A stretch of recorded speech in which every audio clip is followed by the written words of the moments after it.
Mon fils de 7 ans a disparu lors d'une réunion de famille. Mon mari a dit à la police, elle l'a probablement tué, elle l'a toujours détesté. La famille l'a soutenu. Le FBI m'a ensuite soupçonné. Ma fille de 9 ans a sorti sa tablette et a dit, j'ai une vidéo de grand-mère et de l'oncle Marc mettant mon frère dans leur coffre. Tout le monde a cessé de respirer. Avant de commencer l'histoire, n'oubliez pas d'aimer et de vous abonner à la chaîne pour voir plus d'histoires comme celle-ci. L'agent du FBI a poussé la photo sur la table. Le portrait scolaire de mon fils de 7 ans, Brody, me dévisageait, son sourire aux dents écartées figé dans le temps. L'agent Rivera s'est penché en avant, sa voix froide et mesurée. Votre mari dit que vous n'avez jamais voulu d'enfant, Madame Nova. Il dit que vous avez peut-être fini par craquer. J'ai regardé mon mari, Philippe, assis là dans son polo froissé, le même qu'il portait à la réunion. Il hochait la tête en accord avec le détective, ses yeux évitant complètement les miens. Elle l'a dit pas plus tard que la semaine dernière, leur a dit Philippe. Elle a dit qu'elle aimerait pouvoir disparaître, recommencer ailleurs sans toute cette responsabilité. Ce n'est pas ce que j'ai dit. Les mots se sont arrachés de ma gorge.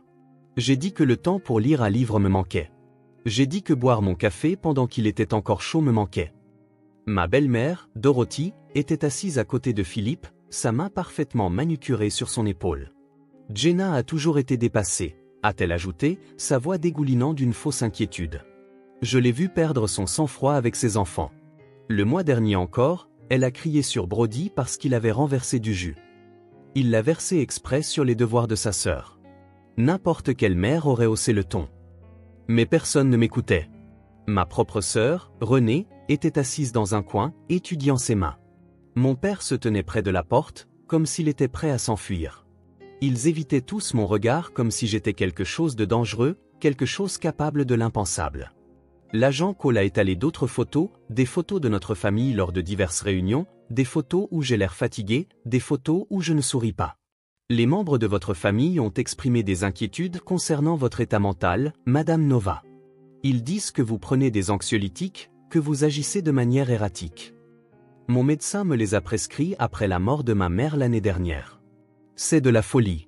Mon fils a disparu et vous me traitez comme une criminelle. Alors où est-il ? A demandé Rivera d'un ton neutre. Vous étiez la dernière personne vue avec lui.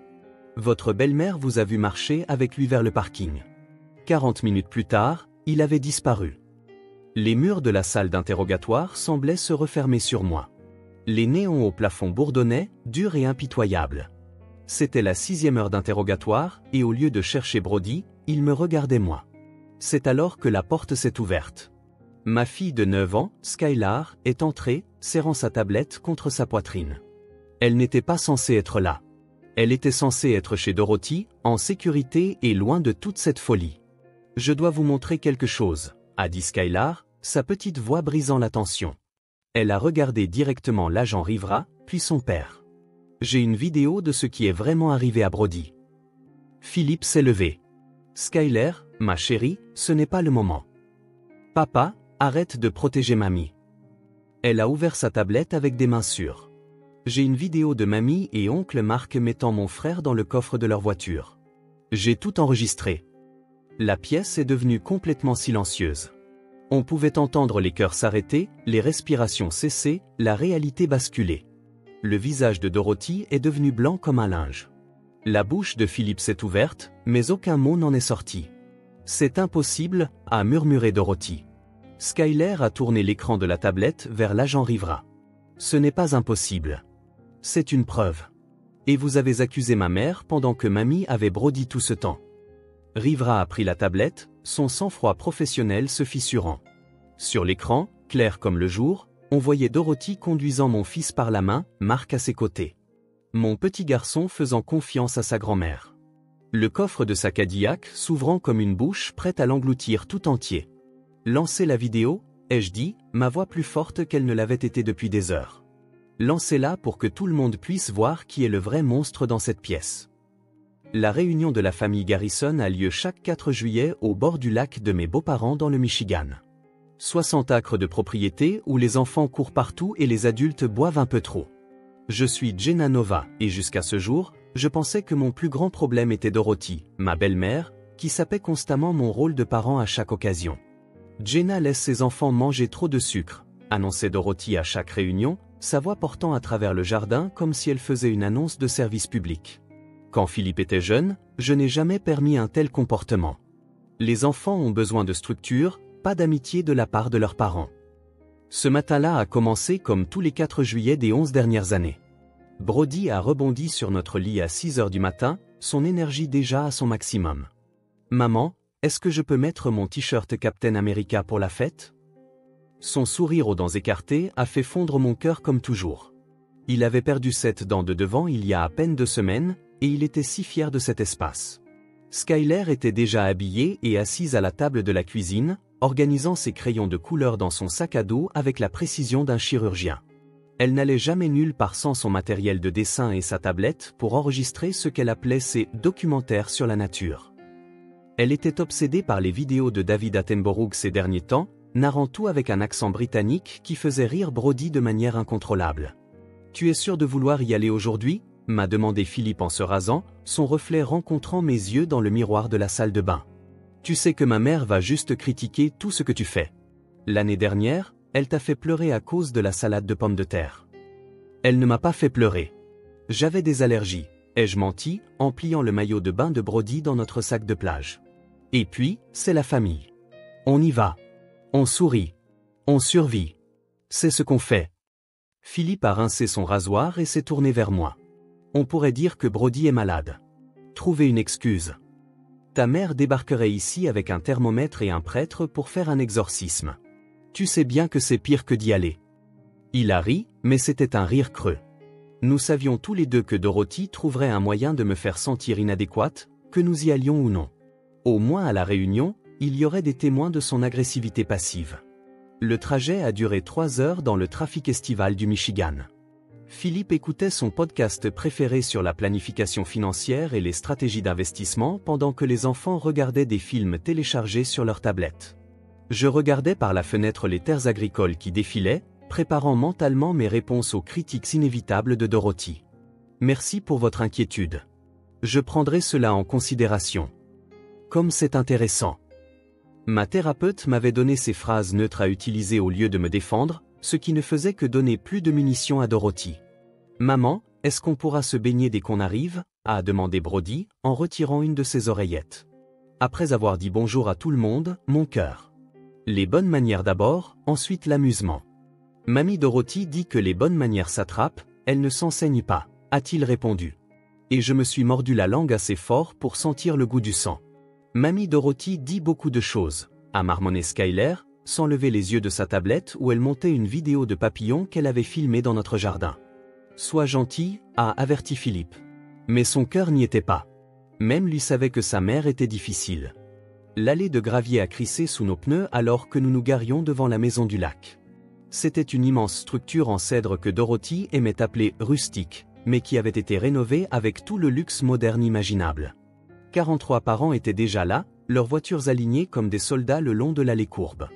L'odeur de charbon de bois et de liquide allume-feu mêlé aux bougies à la citronnelle signifiait que l'oncle Roger était déjà ivre et s'occupait du barbecue.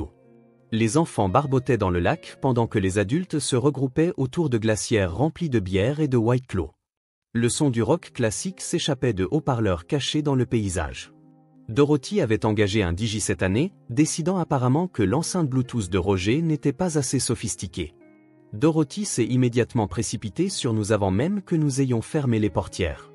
Elle portait un pantalon en lin blanc et un blazer marine avec des boutons dorés, donnant l'impression d'accueillir une réception de yacht club plutôt qu'un barbecue familial. « Philippe, mon chéri. » Elle l'a serré dans ses bras dans une étreinte qui a duré juste assez longtemps pour être inconfortable. Puis elle s'est tournée vers moi avec ce sourire qui n'atteignait jamais ses yeux. « Jenna, je vois que tu as encore apporté des petits pains du commerce. » Je les ai fait maison, en fait. Je me suis levé à 5 heures ce matin pour les finir. Bien sûr que oui. Son ton suggérait que je mentais. Eh bien, il faudra s'en contenter. J'en ai mis des vrais de la boulangerie au cas où. Marc est apparu à côté d'elle, tenant déjà une bière, alors qu'il était à peine midi. Sa petite amie du mois, dont je n'avais pas pris la peine d'apprendre le nom, était accrochée à son bras, l'air de s'ennuyer. Salut la famille. Les enfants grandissent. Marc a ébouriffé les cheveux de Brody. Ce petit bonhomme est prêt à pêcher avec oncle Mark. Je peux, maman? Les yeux de Brody se sont illuminés. Après le déjeuner, mon grand. Installons-nous d'abord. Tout semblait normal. Forcé, tendu, légèrement misérable, mais normal. La version de la normalité de notre famille, en quelque sorte. Vers 15 heures de l'après-midi, la chaleur était oppressante. Le genre d'humidité du Michigan qui fait coller vos vêtements à votre peau et vous rend irritable. J'étais dans la cuisine en train de remplir les bouteilles d'eau pour les enfants quand j'ai réalisé que je n'avais pas vu Brody depuis au moins 20 minutes. Ce n'était pas inhabituel lors de ces rassemblements où les cousins formaient des bandes et parcouraient la propriété comme de petits animaux sauvages. Mais quelque chose m'a fait marquer une pause. « Skylar, où est ton frère ?» ai-je demandé, la trouvant sous le saule pleureur avec sa tablette. Elle a levé les yeux de l'écran où elle montait une vidéo de libellule qu'elle avait filmée près du quai. Il était avec le cousin Tyler près de la balançoire en pneus. Il faisait un concours pour voir qui pouvait sauter le plus loin. La balançoire en pneus pendait, vide, du grand chêne, grinçant légèrement dans la brise. Tyler était maintenant près du filet de volley-ball avec les enfants plus âgés. « Tyler, où est Brody ?»« Je ne sais pas, Tati Jenna. Il a dit qu'il avait soif et qu'il allait chercher une brique de jus. C'était il y a un moment. » Le premier picotement d'inquiétude a commencé à la base de mon crâne. « Ça fait longtemps, un moment ?» Tyler a haussé les épaules. « Peut-être une heure. » J'ai marché rapidement vers la maison, appelant « Brody, c'est l'heure du goûter. »« Brody, j'ai des biscuits. » Rien. La maison était pleine d'adultes fuyant la chaleur, mais pas de Brody. J'ai vérifié chaque salle de bain, chaque chambre, le sous-sol où les enfants jouaient parfois aux jeux vidéo. Sa figurine de Captain America était posée sur le comptoir de la cuisine où il l'avait laissée plus tôt. Et c'est là que la vraie peur s'est installée. Brody n'allait jamais nulle part sans ce jouet. « Est-ce que quelqu'un a vu Brody ?» ai-je demandé au groupe d'adultes rassemblés autour de l'îlot de cuisine. « Les enfants se promènent », a dit Dorothy, agitant son verre de vin d'un air dédaigneux. « Les enfants ont besoin de liberté, Jenna. Tu ne peux pas être une mère poule pour toujours. » Il a probablement trouvé une grenouille à poursuivre. Il a 7 ans, Dorothy. Quand l'as-tu vu pour la dernière fois? Tu réagis de manière excessive, comme d'habitude. C'est un endroit sûr. Il n'y a que la famille. Que pourrait-il bien arriver? Mais d'autres parents ont commencé à comprendre mon inquiétude. Ma sœur Renée a posé son verre. Je vais vérifier le hangar à bateau. Mon père s'est levé de sa chaise. Je vais longer la lisière des arbres. D'autres membres de la famille se sont joints à la recherche. Nous avons appelé son nom, vérifié chaque structure sur la propriété, l'abri à outils, la vieille grange, derrière le garage, à l'intérieur de chaque voiture. Philippe est sorti de la maison, clairement agacé par le dérangement. Pourquoi tous ces cris? Je ne trouve pas Brody. Personne ne l'a vu depuis plus d'une heure. Il se cache probablement. Tu sais comment il est quand tu l'étouffes. La semaine dernière, tu ne l'as pas laissé aller au magasin du coin à vélo, et il s'est caché au sous-sol pendant 2 heures. C'est complètement différent, Philippe. Il voulait marquer un point.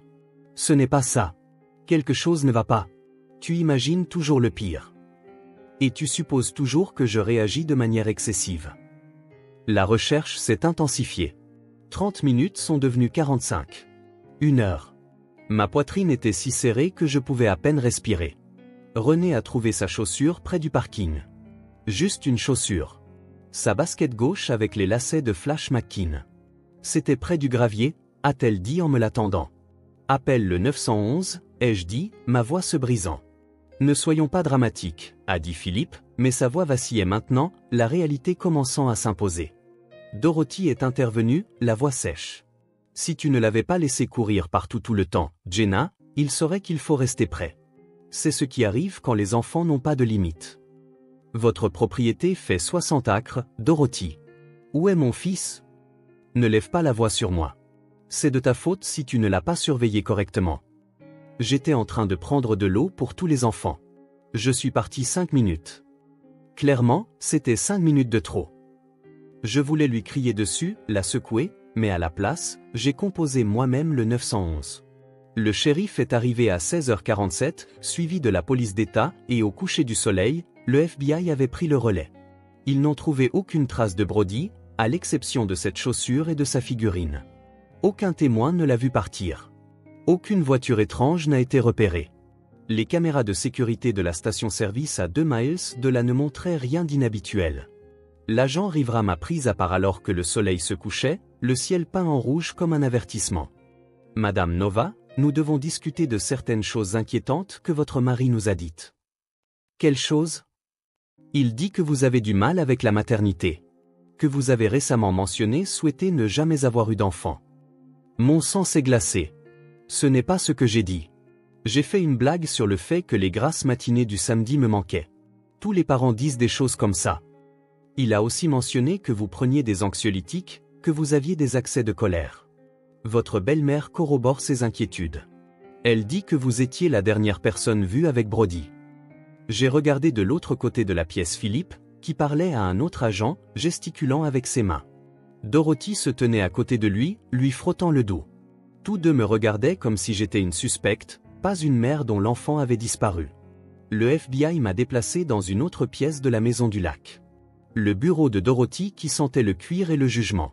L'agent Rivera et l'agent Cole se sont assis en face de moi comme si j'étais une criminelle au lieu d'une mère terrifiée. La chaise en bois était dure sous moi, et je pouvais entendre les voix de ma famille à travers les murs, discutant de moi comme si je n'étais pas là. Jenna, a dit Rivera en ouvrant un carnet. Votre mari prétend que vous étiez la dernière personne avec Brody. Il dit que vous l'avez emmené chercher quelque chose dans votre voiture vers 14h30.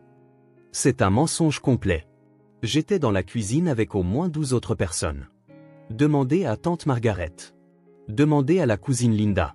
Demandez à quiconque était réellement là au lieu de boire de la bière au bord de la piscine. Votre belle-mère corrobore son histoire. Elle dit qu'elle vous a distinctement vu marcher avec Brody vers le parking, en lui tenant la main. Dorothy me déteste. Elle essaie de briser mon mariage depuis le jour où Philippe m'a demandé en mariage. C'est de la folie. Cole s'est penché en avant, son visage sympathique mais ferme. Plusieurs membres de la famille ont exprimé des inquiétudes concernant votre état mental.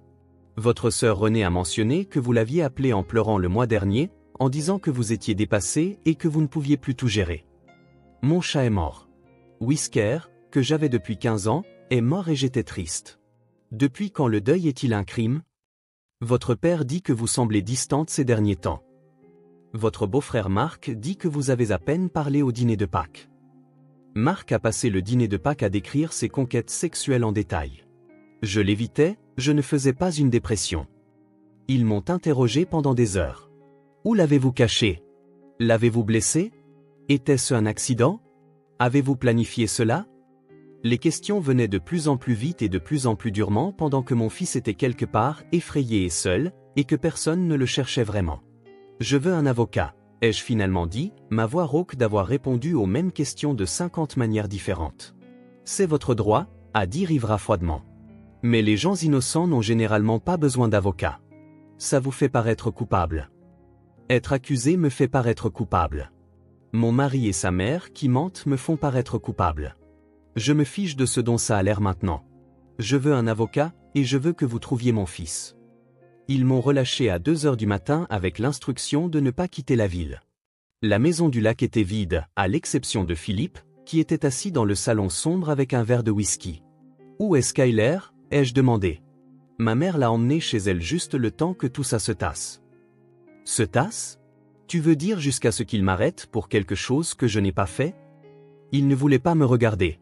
Jenna, tu dois admettre que tu as eu du mal. Les médicaments, les sautes d'humeur, la façon dont tu as crié sur Brody la semaine dernière à propos de sa chambre. Toutes les mères crient de temps en temps. Ça ne fait pas de moi une tueuse. Ne dis pas ce mot. Pourquoi pas? C'est ce que tu leur as dit, n'est-ce pas? C'est ce que tu penses. Je ne sais plus quoi penser. Je suis rentré seul à notre maison vide. Le silence était assourdissant. Le bol de céréales de Brody était encore sur le comptoir depuis ce matin, quelques chariots flottants dans du lait tiède. Son iPad était toujours en pause sur une vidéo Minecraft qu'il regardait pendant le petit déjeuner. Je me suis effondré sur son lit, serrant son dinosaure en peluche qui sentait comme lui, comme les taches d'herbe et le shampoing à la gomme ballon. Mon téléphone a vibré avec des SMS les uns après les autres. René, Jenna, que s'est-il vraiment passé? Les gens disent des choses. Mon père, le FBI dit que tu ne coopères pas. Dis simplement la vérité et tout sera fini. Marc, Philippe est dévasté. Comment as-tu pu lui faire ça? Même ma meilleure amie de l'université, j'ai vu les nouvelles. Je suis là si tu as besoin de parler de ce qui s'est passé. Tout le monde supposait que j'étais coupable. Tout le monde croyait que j'avais fait du mal à mon bébé. Je n'ai pas dormi. Au lever du soleil, j'ai pris une décision. Si le FBI n'allait pas chercher Brody, je le ferais. Je suis retourné à la maison du lac seul, ignorant les appels manqués de l'avocat que mon cousin m'avait recommandé. La propriété était entourée de rubans jaunes, mais je suis passé dessous. Peut-être que j'avais manqué quelque chose. Peut-être que Brody se cachait quelque part, effrayé et attendant que maman le trouve. J'ai fouillé tous les endroits que nous avions déjà regardés, appelant son nom jusqu'à ce que ma gorge soit à vif. J'étais en train de vérifier le vieil abri anti-tempête quand mon téléphone a sonné. Le visage de Skyler est apparu à l'écran. « Maman » a-t-elle murmuré, et je pouvais l'entendre pleurer. « Je dois te montrer quelque chose. Mais ne le dis pas à papa ou à mamie. Ils n'arrêtent pas de dire des choses horribles sur toi, et j'ai peur. »« Où es-tu, ma chérie ?»« Chez mamie. Peux-tu te garer plus loin dans la rue, à la maison jaune avec les nains de jardin ? Je vais me faufiler par le sous-sol. »« Maman, j'ai la preuve que tu n'as pas fait de mal à Brody. »« Quel genre de preuve ? » Viens, s'il te plaît. Je ne peux pas laisser mamie me voir te parler. Elle a dit que je n'ai plus le droit de t'appeler. Mes mains tremblaient en démarrant la voiture. Quoi que Skyler ait trouvé, c'était assez important pour que ma fille si respectueuse des règles se faufile en cachette. Rien que cela me disait tout. Je me suis garé à 3 maisons de la demeure coloniale de Dorothy, derrière la camionnette d'un entrepreneur qui offrait une bonne couverture. Mes mains tremblaient tandis que j'observais la porte du sous-sol. Chaque seconde semblait durer 1 heure jusqu'à ce que la petite silhouette de Skyler se glisse dehors, serrant sa tablette contre sa poitrine comme une bouée de sauvetage. Elle a couru vers ma voiture, a ouvert la portière et a plongé à l'intérieur. « Maman, j'ai si peur de le dire à quelqu'un d'autre. Il n'arrête pas de dire des choses terribles sur toi. Mamie a dit que tu étais malade dans ta tête. Papa hoche simplement la tête et est d'accord avec tout ce qu'elle dit. Qu'est-ce que c'est, ma chérie? Qu'as-tu trouvé? » Ses doigts tremblaient alors qu'elle ouvrait sa tablette, entrant son code d'accès 2 fois parce qu'elle n'arrêtait pas de se tromper de chiffres. « Tu te souviens que je faisais ce documentaire sur les papillons? J'avais posé ma tablette contre la statue du jardin pour enregistrer tout le parterre de fleurs en accéléré, mais l'angle de la caméra était plus large que je ne le pensais. Elle a ouvert un fichier vidéo daté du 4 juillet, 14h47. L'horodatage a fait battre mon cœur. C'était exactement le moment où j'étais censé faire disparaître Brody. Regarde à l'arrière-plan, maman. Derrière les rosiers. La vidéo montrait le jardin, les fleurs se balançant doucement dans la brise. Mais à l'arrière-plan, le parking était clairement visible. Mon sang s'est glacé en regardant Dorothy entrer dans le champ, tenant la main de Brody.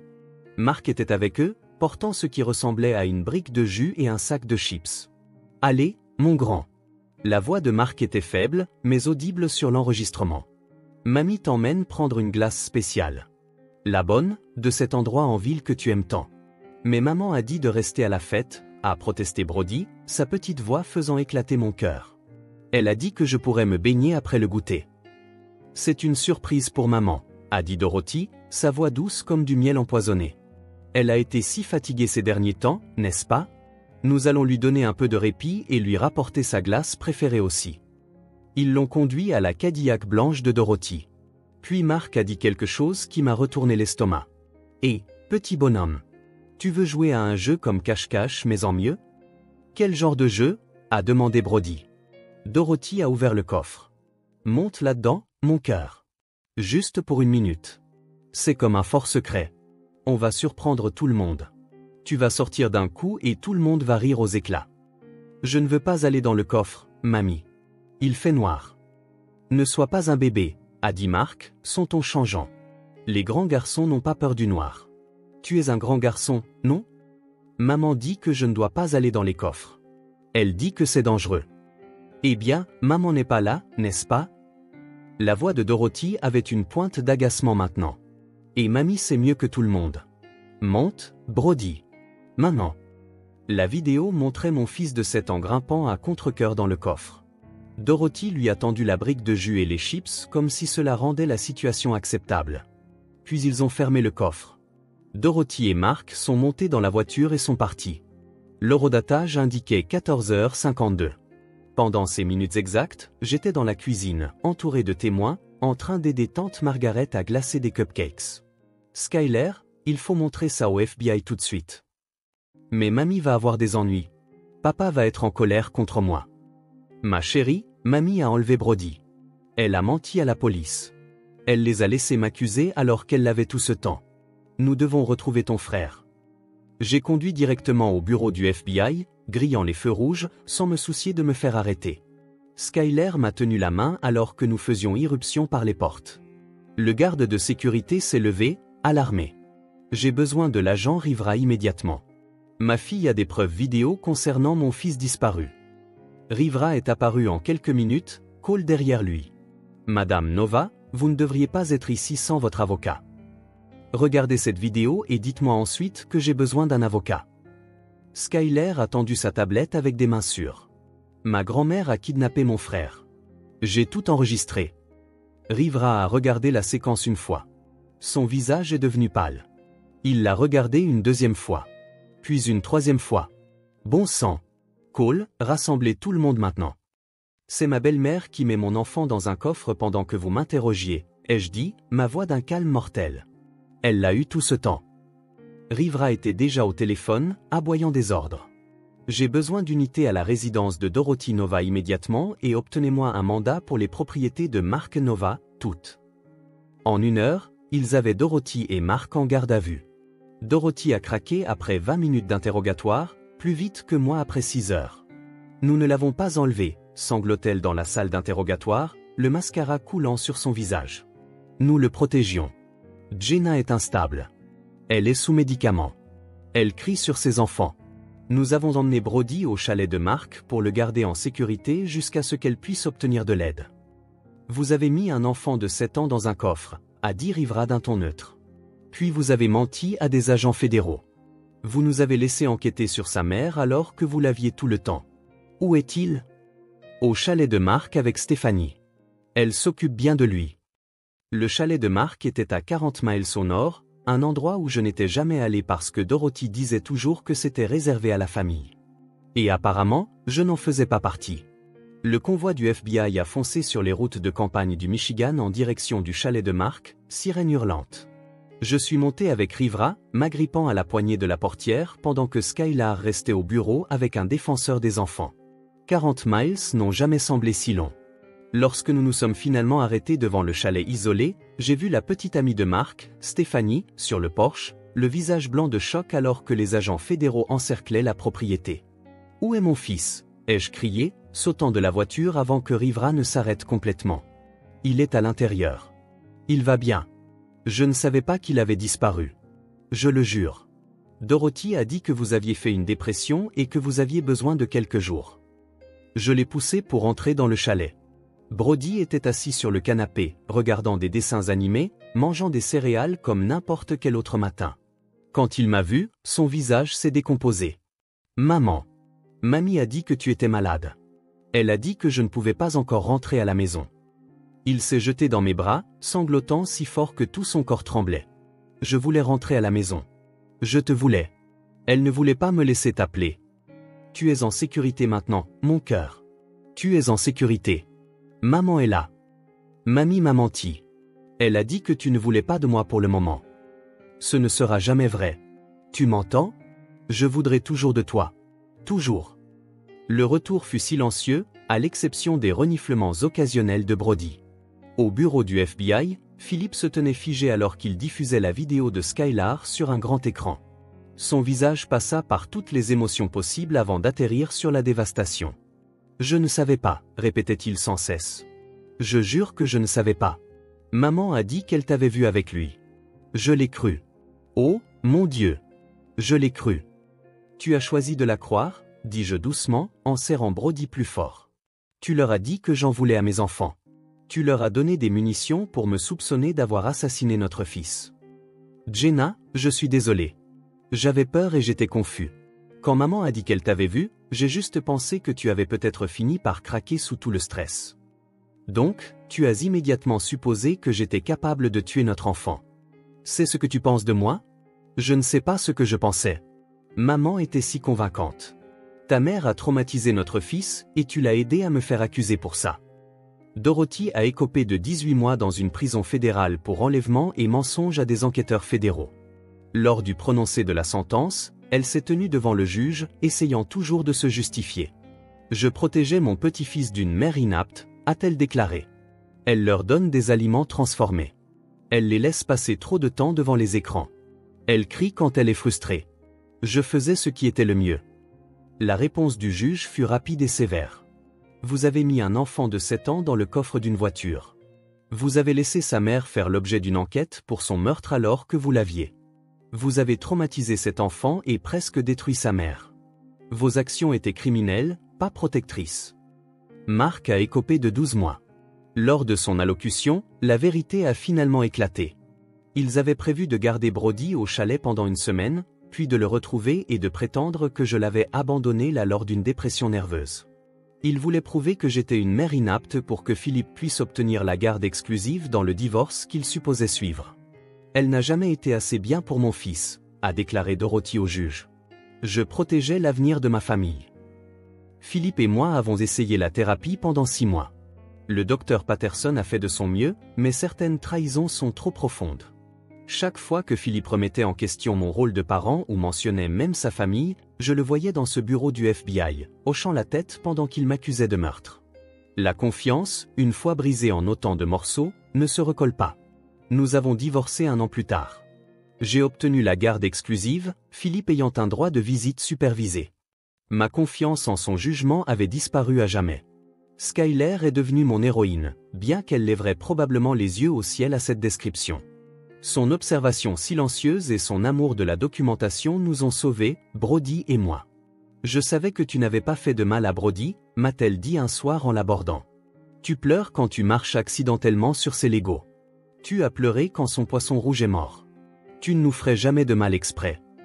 Son documentaire sur la nature a remporté le festival du film de l'école primaire cette année-là. Elle a ajouté une dédicace à la fin, à ma mère, qui m'a appris à toujours chercher la vérité, même quand elle se cache à l'arrière-plan. Brody fait encore des cauchemars. Parfois, il ne veut monter dans aucun coffre, même pour aider à charger les courses. La thérapie aide, mais le jeu de Dorothy a laissé des cicatrices qui mettront des années à guérir complètement. Il ne rendra pas visite à Philippe s'il y a la moindre chance de voir sa grand-mère, même si elle est en prison. Ma famille s'est excusée abondamment de m'avoir douté. René a pleuré pendant des semaines. Mon père n'a pas pu me regarder dans les yeux pendant des mois, mais les excuses n'effacent pas ce moment où tous ceux que j'aimais ont cru que je pouvais faire du mal à mon enfant. Nous sommes cordiaux maintenant, mais nous ne serons plus jamais proches. Dorothy m'écrit des lettres de prison que je brûle sans les ouvrir. Mark a déménagé en Floride après sa libération et ne nous a pas contactés. Philippe s'est remarié au printemps dernier avec quelqu'un que sa mère aurait approuvé, quelqu'un qui fait probablement de la nourriture pour bébés biologiques maison et ne hausse jamais la voix. Chaque 4 juillet, au lieu de réunion de famille, nous partons camper, juste nous 3. Skyler filme la faune pour sa chaîne YouTube. Brody construit des forts élaborés avec des bâtons et dit à qui veut l'entendre que sa sœur deviendra une réalisatrice célèbre un jour.